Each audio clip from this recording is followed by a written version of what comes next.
وزیر مملکت برائے اطلاعات و نشریات مریم اورنگزیب کا کہنا تھا کہ پوری قوم کو سینیٹ کا الیکشن وقت پر ہونے پر مبارکباد پیش کرتی ہوں۔ احتساب عدالت کے احاطے میں ذرائع ابلاغ قیامہ کے نمائندوں سے گفتگو کرتے ہوئے وزیر مملکت کا کہنا تھا، بسم اللہ الرحمن الرحیم۔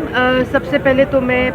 پورے پاکستان کو سینیٹ کا الیکشن وقت پر ہونے پر مبارکباد دینا چاہتی ہوں، اور میرے ساتھ نو منتخب سینیٹر کھڑے ہیں مصدق ملک صاحب، ان کو بھی میں مبارکباد دینا چاہتی ہوں۔ یہ ایک ایسا مرحلہ ہے جس کے اوپر بہت سے تجزیے آئے، بہت سے ایسے لوگوں نے ترجمانی کی کہ سینیٹ کا الیکشن پاکستان میں وقت پہ نہیں ہوگا، لیکن اللہ کے فضل و کرم سے سینیٹ کا الیکشن وقت پر ہوا، اور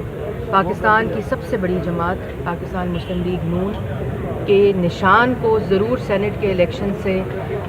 غائب کرنے کی کوشش کی گئی، اور ایک قانونی فیصلے کے ذریعے پاکستان مسلم لیگ نون کو باہر رکھا گیا۔ لیکن وہ مہر جو لوگوں کے دلوں پر لگی ہے،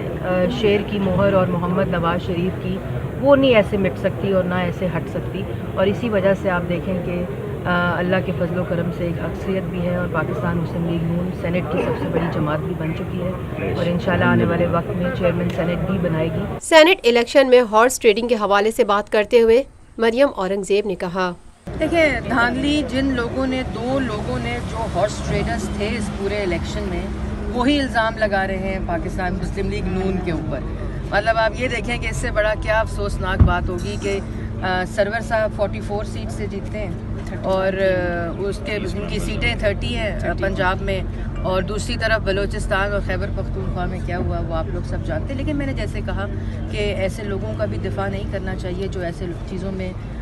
ہماری طرف سے گئے تھے، لیکن وہ لوگ جنہوں نے پیسہ اور طاقت استعمال کی اور اس طرح کے کام کیے، اور پھر دوسری طرف درس دیتے ہیں انصاف کا، اور پتہ اور ٹویٹ کرتے ہیں پشاور میں پیپلز پارٹی نے سیٹیں کیسے لے لی۔ وزیر اطلاعات و نشریات مریم اورنگزیب نے عمران خان کو چودھری سرور کے خلاف ایکشن لینے کا چیلنج کرتے ہوئے کہا، پتہ تو کرائیں کہ سرور صاحب نے 44 ووٹس کیسے لے لیے، کون سا ایکشن عمران صاحب نے کیا چودھری سرور صاحب کو نہیں، یا کوئی بیان ہی دیں کہ انہوں نے غلط کام کیا۔ پوری ٹھیکہ اٹھایا ہوا ہے پاکستان کی کرپشن کا اور دوسری طرف سیٹوں کا، تو اس پہ بھی بیان دیں، اس پہ بھی ٹویٹ کریں اور بتائیں کہ کیا ایکشن لیں گے چودھری سرور صاحب کے خلاف۔